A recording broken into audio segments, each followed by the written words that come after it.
नमस्कार, मैं अस्मा खान, प्रवक्ता सूरज प्रसाद राजकीय बालिका इंटर कॉलेज झांसी से आपका इतिहास की कक्षा में स्वागत करती हूँ। तो बच्चों, आज हम पढ़ेंगे अपने कक्षा 11 के तीसरे अध्याय को। तीसरा अध्याय हमारा है तीनों महाद्वीपों में फैला हुआ साम्राज्य। आज पढ़ेंगे हम पहले भाग को। तो बच्चों, इसके पहले वाले अध्याय में हमने जो पढ़ा था उसका एक क्विक रिवीजन हम कर लें। हमने लेखन कला और शहरी जीवन के बारे में पढ़ा। इसके अंतर्गत मेसोपोटामिया और उसका भूगोल, साथ ही शहरीकरण का महत्व, शहरीकरण में माल की आवाजाही, लेखन कला का विकास, लेखन प्रणाली, साक्षरता, लेखन का प्रयोग, दक्षिणी मेसोपोटामिया का शहरीकरण इत्यादि, इन सब के बारे में पढ़ा। साथ ही हमने पशुचारक के क्षेत्र में व्यापारिक नगर व मेसोपोटामिया में जो संस्कृति के शहरों के महत्व इत्यादि, इन सभी के बारे में हमने विस्तृत रूप में पढ़ लिया है। तो बच्चों, अब हम देखते हैं सबसे पहले मैप को। तीनों महाद्वीपों में फैला हुआ साम्राज्य। तो ये तीन महाद्वीप है क्या? सबसे पहले उत्तरी क्षेत्र में आ जाता है यूरोप, और यहाँ दक्षिण में आ जाता है अफ्रीका, और यहाँ ईस्ट की तरफ अगर हम बात करें तो ये है एशिया। ये है वो तीन महाद्वीप जिनके बारे में हम बात कर रहे हैं, और इन्हीं के बीच में है ये भूमध्य सागर, और ये बहती है यहाँ से राइन नदी, जिसके बारे में अभी हम पढ़ेंगे। ये है डेन्यूब नदी, इसके बारे में भी अध्ययन करेंगे। और कुछ जो इम्पोर्टेंट शहर हैं जिनके बारे में हम पढ़ेंगे वो है जैसे यहाँ पे रोम, नेपल्स, कैंपेनिया, कस्तूनिया, एंटियोक, सिकंदरिया इत्यादि। तो बच्चों, अब हम बढ़ते हैं अपने अध्याय की तरफ। रोम तथा ईरान के लोग आपस में प्रतिद्वंदी थे और अपने इतिहास के अधिकांश काल में वे आपस में ही लड़ते रहे। उनके साम्राज्य एक दूसरे से बिल्कुल पास थे। उन्हें भूमि की एक सक्रिय पट्टी, जिसके किनारे पर फरात नदी बहा करती थी, अलग करती थी। तो बच्चों, इस अध्याय में हम रोम के साम्राज्य के बारे में पढ़ेंगे, मगर कहीं कहीं प्रसंगवश रोम के प्रतिद्वंदी कौन, ईरान का भी उल्लेख करते रहेंगे। यदि आप दिए गए मानचित्र पर नजर डालें तो हम देखेंगे बच्चों कि यूरोप और अफ्रीका के महाद्वीप एक समुद्र द्वारा एक दूसरे से अलग किए गए। ये अभी आपने देखा, कौन सा समुद्र? राइट, सही समझ रहे आप। रोम का भूमध्य सागर और उत्तर व दक्षिण की दोनों दिशाओं में सागर के आसपास स्थित सभी प्रदेशों पर प्रभुत्व था, और उत्तर में साम्राज्य की सीमा का निर्धारण दो महान नदियां, अभी मैंने आपको बताया, राइन और डेन्यूब से होता था, और दक्षिणी सीमा सहारा नामक अति विस्तृत रेगिस्तान से बनती थी। और इस प्रकार इस अत्यंत विस्तृत क्षेत्र में रोम साम्राज्य फैला हुआ था। दूसरी ओर कैस्पेनियन सागर के दक्षिण से पूर्वी अरब तक का समूचा इलाका और कभी कभी अफगानिस्तान के कुछ हिस्से भी ईरान के नियंत्रण में थे, और इन दो महान शक्तियों ने दुनिया के उस अधिकांश भाग को आपस में बांट रखा था। तो बच्चों, अब हम आगे बढ़ते हुए इस अध्याय के उद्देश्य को देखेंगे। अध्याय की समाप्ति के बाद आप सभी छात्र छात्राएं निम्नलिखित बातों को जानने में सक्षम होंगे। वे क्या है? साम्राज्य के आरंभिक काल के बारे में हम पढ़ेंगे। तीसरी शताब्दी में हुए संकट के बारे में हम जानेंगे। लिंग साक्षरता और संस्कृति को भी समझने का बच्चों हम प्रयास करेंगे। साथ ही आर्थिक विस्तार को भी हम पढ़ेंगे। तो बच्चों, हम देखते हैं अब इसकी स्लाइड अपनी पहली। साम्राज्य का आरंभिक काल। रोम में सेनेट नामक संस्था का अस्तित्व कई शताब्दियों तक रहा। वह एक ऐसी संस्था थी जिसमें पुलिस और अभिजात वर्ग यानी मुख्यता और रोम के धनी परिवारों का प्रतिनिधित्व था। सम्राट और सेनेट के बाद शासन की एक प्रमुख संस्था सेना थी। तो बच्चों, दो महाशक्तियों तथा उनसे संबंधित साम्राज्यों में एक बड़ा अंतर रहा था। वह क्या कि रोमन साम्राज्य सांस्कृतिक दृष्टि से ईरान की तुलना में कहीं अधिक विविधतापूर्ण थी। इस अवधि के दौरान परथाई तथा बाद में ससानी राजवंशियों ने ईरान पर शासन किया और जिन लोगों पर शासन हुआ उनमें अधिकतर ईरानी थे। इसके विपरीत रोमन साम्राज्य ऐसे क्षेत्रों तथा संस्कृतियों का एक मिला जुला रूप था जो कि मुख्यतः सरकार की एक साझी प्रणाली द्वारा एक दूसरे के साथ जुड़े हुए थे। एक वेतनभोगी सेना का होना निसंदेह रोमन साम्राज्य की अपनी एक खास विशेषता थी। सेना साम्राज्य में सबसे बड़ा एकल संगठित निकाय थी। अब प्रथम सम्राट कौन? ऑगस्टस ने 27 ईसा पूर्व में जो राज्य स्थापित किया था उसे प्रिंसपेट कहा जाता था।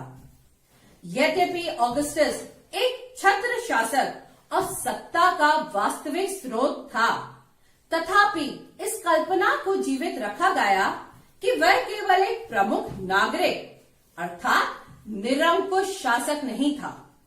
ऐसा सेनेट को सम्मान प्रदान करने के लिए किया गया था। सेनेट क्या? वो निकाय थी जिसने उन दिनों में जब रोम एक रिपब्लिक यानी कि गणतंत्र था, सत्ता पर अपना नियंत्रण रखा। रोमन साम्राज्य को मोटे तौर पर दो चरणों में बांटा जा सकता है। दो चरण, पूर्ववर्ती और परवर्ती। अब लेकिन आगे चलकर उसमें इतालवी मूल के जमींदारों को भी शामिल कर दिया गया था। रोम के इतिहास की अधिकांश पुस्तकें जो आज यूनानी तथा लैटिनी में ज्यादातर लिखी मिलती हैं, इन्हीं लोगों द्वारा लिखी गई थी और इन पुस्तकों से ये बात स्पष्ट हो जाती है कि सम्राटों की परख इस बात से की जाती थी कि वे सेनेट के प्रति किस तरह का व्यवहार रखते थे। और सबसे बुरे सम्राट वे माने जाते थे जो सेनेट के सदस्यों के प्रति शत्रुतापूर्ण व्यवहार करते थे और उनको शक की नजर से देखते थे। दूसरे शब्दों में कहें तो तीसरी शताब्दी के मुख्य भाग तक की संपूर्ण अवधि को पूर्ववर्ती साम्राज्य और उसके बाद की अवधि को परवर्ती साम्राज्य कहा जा सकता है। तो बच्चों, फारस के साम्राज्य में तो बलात् भर्ती वाली सेना थी, लेकिन रोम की सेना एक व्यवसायिक सेना थी जिसमें प्रत्येक सैनिक को वेतन दिया जाता था और न्यूनतम 25 वर्ष तक सेवा करनी पड़ती थी। इसके बाद प्रथम सम्राट ऑगस्टस ने 27 ईसा पूर्व में जो राज्य स्थापित किया उसे प्रिंसपेट कहा जाता था। अब बच्चों, ये भी ध्यान रहे कि रोम सेना की जो तस्वीर हमारे सामने पेश की गई है वह उन इतिहासकारों द्वारा तैयार की गई थी जो सेनेट के प्रति सहानुभूति रखते थे। सेनेट सेना से घृणा करती थी और उससे डरती थी। क्यों? क्योंकि वह प्रायः अप्रत्याशित हिस्सा का स्रोत थी। विशेष रूप से तीसरी शताब्दी की तनावपूर्ण परिस्थितियों में जब सरकार को अपने बढ़ते हुए सैन्य खर्चों को पूरा करने के लिए भारी कर लगाना पड़ते थे। अब इसके बाद देखें बच्चों, हम लोग सिंहासन यथासंभव पारिवारिक वंश क्रम पर आधारित था, यानी कि पिता का राज्य पुत्र को मिलता था, चाहे ये सैनिक या नैसर्गिक हो अथवा ग्रहण किया हुआ उत्तराधिकारी दत्तक और सेना भी इस सिद्धांत को पूरी तरह मानती थी। इस काल की एक विशेष उपलब्धि ये रही कि रोमन साम्राज्य के प्रत्यक्ष शासन का क्रमिक रूप से काफी विस्तार हुआ। साम्राज्य के क्षेत्र प्रांतों में बैठे हुए थे और उनसे कर वसूला जाता था। तो बच्चों, ये बात तो सच है कि उन दिनों शासन व्यवस्था को चलाने के लिए उनकी सहायतार्थ आज जैसी कोई सरकार नहीं थी।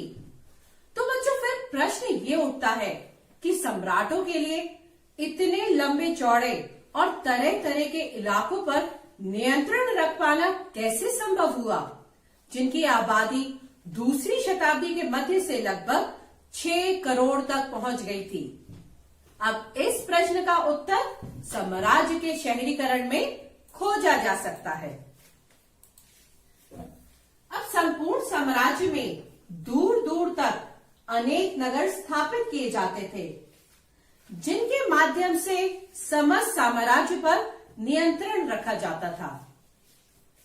इन शहरों के माध्यम से सरकार प्रांतीय ग्रामीण क्षेत्रों पर कर लगाने में सफल हो पाती थी, जिनसे साम्राज्य को अधिकांश धन संपदा प्राप्त होती थी।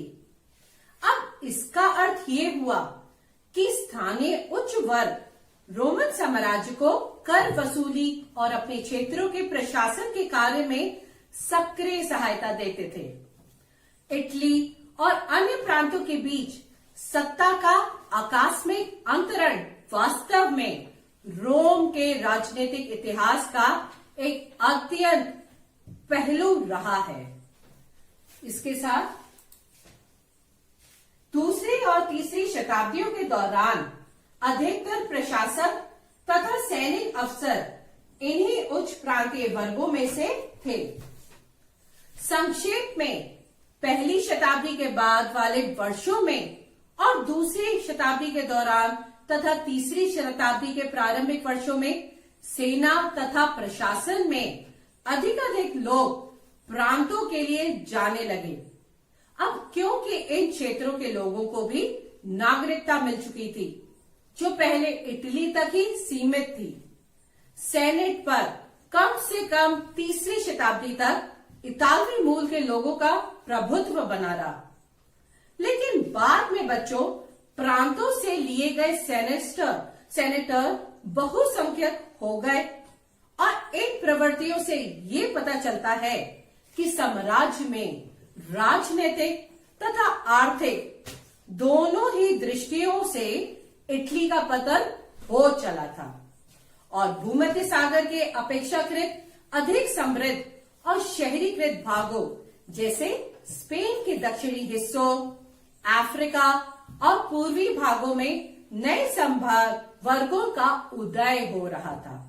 तो बच्चों, इसके साथ हम कुछ निर्माण कार्य भी देखें उस समय के, जो मैं आपको दो जो चित्र आप देख रहे हैं स्क्रीन पर, उनके हिसाब से आपको समझाने की कोशिश कर रही हूँ।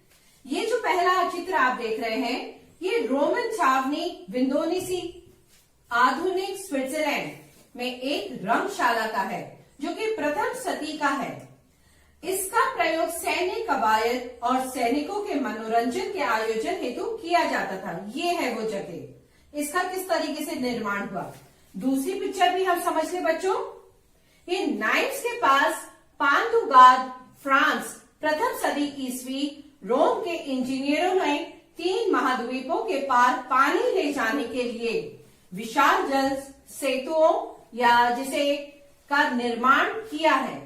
ये है वो पिक्चर जिसे आप यहाँ पे देख पा रहे हैं। इसी के आगे अब बच्चों हम लोग पढ़ते हैं तीसरी शताब्दी का संकट। तीसरी शताब्दी के आंतरिक तनाव के पहले बड़े संकेत लेकर सामने आए।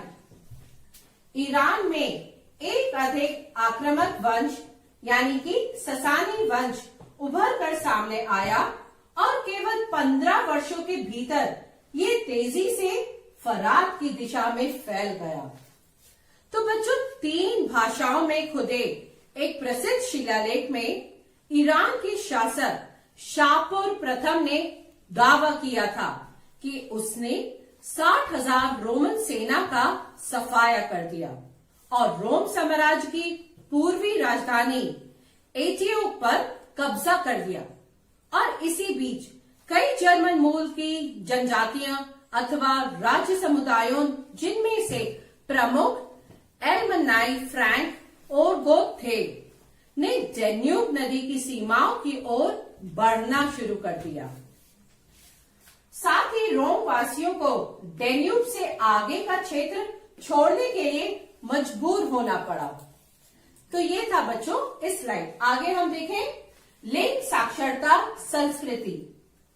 रोमन साम्राज्य की आधुनिक विशेषताओं में से एक विशेषता थी क्या कि उन दिनों एकल परिवार यानी कि न्यूक्लियर फैमिली का व्यापक रूप से चलन था, जिसमें वयस्क पुत्र अपने पिता के परिवारों के साथ नहीं रहते थे और वयस्क भाई बहुत कम साझे परिवार में रहते थे।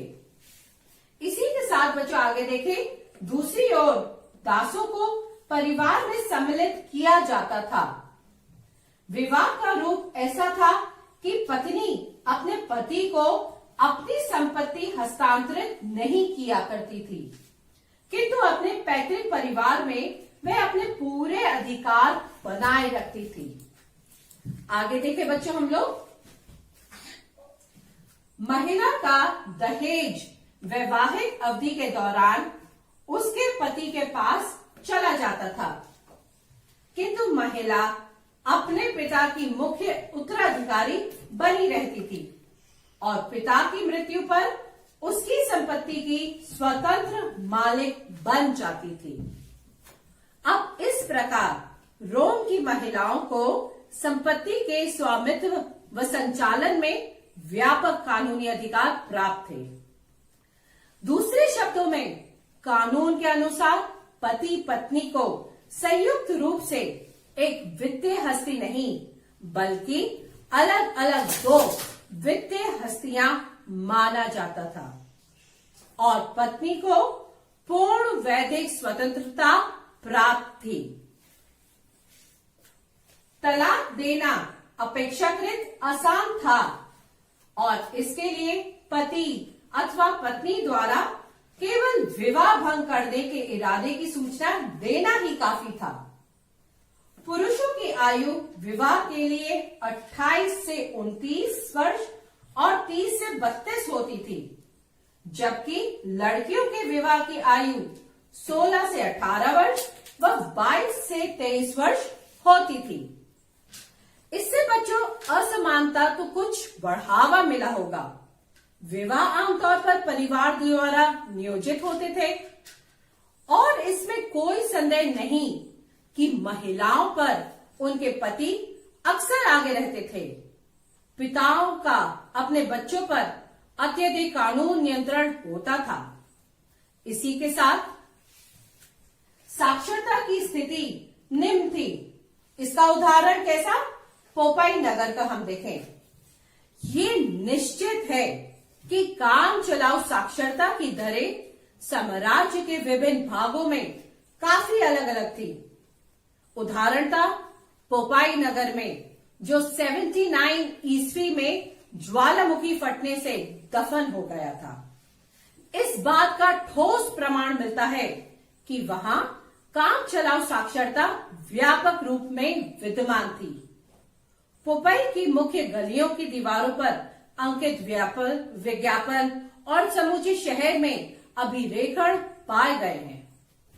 इसी के साथ बच्चों इसके विपरीत मिस्र यानी कि इजिप्ट में भी साक्षरता कुछ निश्चित वर्गों में अपेक्षाकृत अधिक व्यापक थी, जैसे सैनिकों, फौजी अफसरों और संपदा प्रबंधकों आदि में। रोमन साम्राज्य में सांस्कृतिक विविधता कई रूपों एवं स्तरों पर दिखाई देती है। साथ ही बच्चों अब हम आगे देखें, ये एक डायग्राम है आपके सामने, इसको पहले समझ लें हम। जैसे धार्मिक संप्रदायों तथा स्थानीय देवी देवताओं की भरपूर विविधता, बोलचाल की अनेक भाषाएं, वेशभूषा की विविध शैलियां, तरह तरह के भोजन, सामाजिक संगठनों के रूप जैसे जनजाति और अन्य, यहाँ तक कि उनकी बस्तियों के अनेक रूप भी थे। ये है वो पिक्चर जिसमें आप देख सकते हैं कि किस प्रकार वो लोग रहते थे, कैसी भाषाएं, किस तरीके की वेशभूषा थी। एक पिक्चर के माध्यम से बच्चों आप उसे आसानी से समझ सकते हैं। तो आगे बच्चों अब हम बढ़े आर्थिक विस्तार।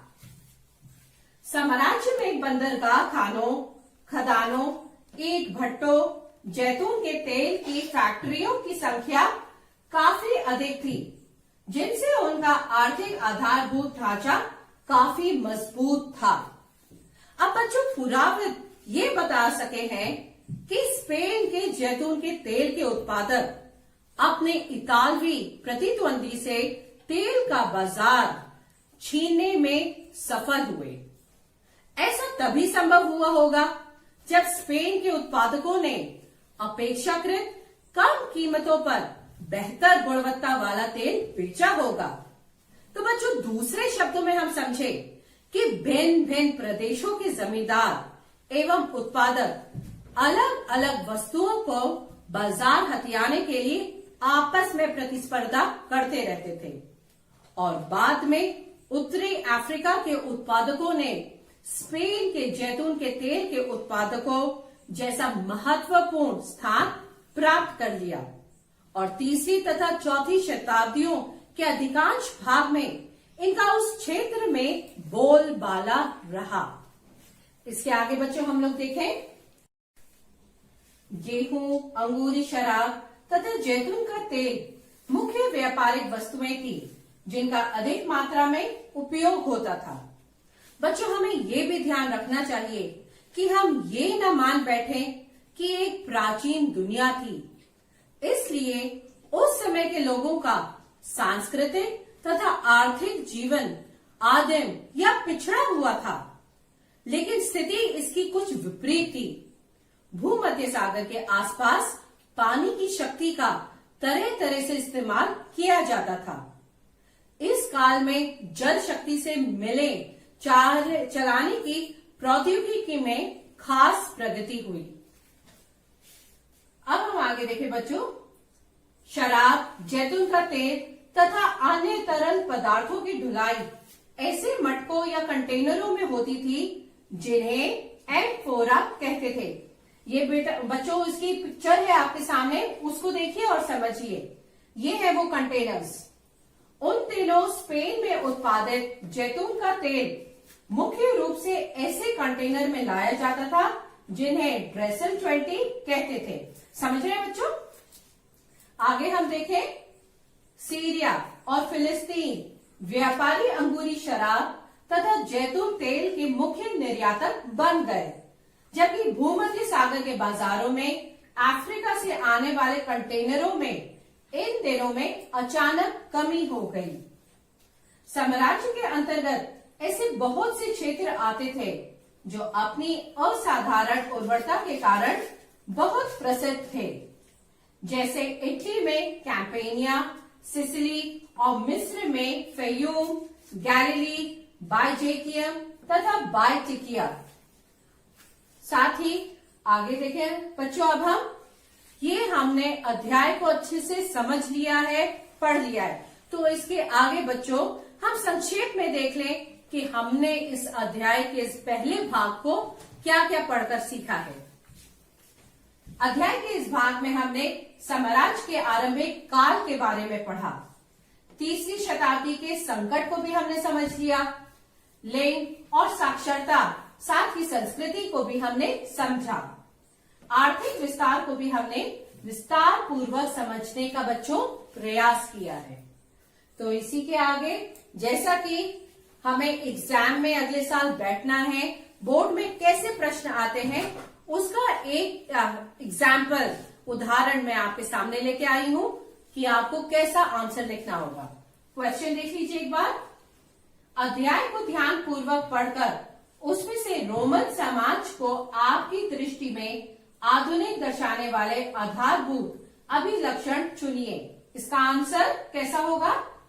रोमन समाज की अपेक्षाकृत अधिक आधुनिक विशेषताओं में से प्रमुख विशेषता ये थी कि उस समय समाज में एकल परिवार का, न्यूक्लियर फैमिली का चलन व्यापक स्तर पर था, जिसमें वयस्क पुत्र अपने पिता के परिवार में नहीं रहता था। वयस्क भाई भी ज्यादातर अलग ही रहते थे। दूसरी तरफ दासों को परिवार में सम्मिलित किया जाता था। गणतंत्र के परिवर्ती काल तक विवाह का ऐसा रूप प्रचलित था बच्चों, जिसके अंतर्गत पत्नी अपने पति को अपनी संपत्ति का स्थानांतरण नहीं करती थी, किंतु अपने पैतृक परिवार में उसका अधिकार विवाह के पश्चात भी कायम रहता था। महिला को दहेज वैवाहिक अवधि के दौरान उसके पति के पास चला जाता था, किंतु पत्नी अपने पिता की मुख्य उत्तराधिकारी बनी रहती थी। अपने पिता के मरणोपरांत वह अपने पिता की संपत्ति की स्वतंत्र मालिक बन जाती थी और उसे पुरुषों की अपेक्षा अधिक विधिक अधिकार प्राप्त था। इसके अतिरिक्त पति पत्नी को संयुक्त रूप से एक हस्ती नहीं बल्कि कानूनी दृष्टिकोण से अलग अलग वित्तीय हस्तियां माना जाता था। तत्कालीन समाज में तलाक देना आसान था।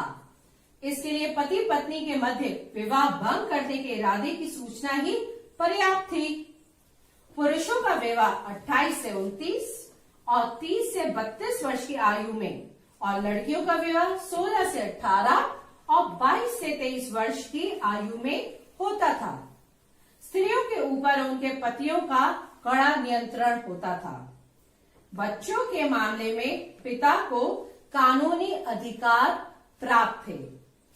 तो बच्चों, ये था वो प्रश्न जिसका आंसर आप समझ गए हैं। इसी के साथ हमें इस अध्याय के पहले भाग का निष्कर्ष भी जानना है। वो क्या है? अध्याय के इस भाग से ये निष्कर्ष निकलता है कि आरंभिक समाज में व्याप्त विषमताओं और अव्यवस्था के बाद भी किस तरह सामाजिक क्षेत्र में प्रगति के साथ साथ आर्थिक क्षेत्र में भी प्रगति हुई एवं 30वीं शताब्दी में हुए संकट के बाद भी नवीन साम्राज्यों का उदय हुआ। तो बच्चों, हमें पढ़ने के साथ साथ घर में बैठ के कुछ होमवर्क भी करना है। तो उस होमवर्क के लिए कुछ प्रश्न मैं आपके लिए लेके आई हूँ, थोड़ा करिएगा आप घर में। अध्याय, ये तो पहले प्रश्न जो आपने किया था ये आप कर लीजिएगा, अभी जो आंसर बताया। दूसरा प्रश्न नोट करिए। साम्राज्य के आरंभिक काल में रोमन साम्राज्य के लिंग साक्षरता संस्कृति के संदर्भों को स्पष्ट कीजिए। कुछ थोड़े और प्रश्न हैं। अध्याय को ध्यानपूर्वक पढ़कर उसमें से रोमन अर्थव्यवस्था को आपकी दृष्टि से दर्शाने वाले आधारभूत अभिलक्षण चुनिए। और एक और प्रश्न, तीनों महाद्वीपों में फैले हुए साम्राज्य के आरंभिक काल को समझाइए। तो बच्चों, इसके साथ साथ इस चैप्टर के इम्पोर्टेंट पॉइंट्स को भी आपको लिखना है और साथ ही हमें अगली क्लास में क्या पढ़ना है उसके लिए थोड़ा सा आपको पढ़ के आना है बच्चों। आगे आने वाले भाग में हम आर्थिक विस्तार के साथ साथ श्रमिकों पर नियंत्रण, दासों के प्रति व्यवहार और सामाजिक श्रेणियों के बारे में विस्तार में पढ़ेंगे। साथ ही परिवर्तित पूरा काल को भी हम समझने का प्रयास करेंगे। तो बच्चों, इसको फिर से पढ़िए, रिवाइज करिए, घर पे रहिए, सुरक्षित रहिए। Thank you.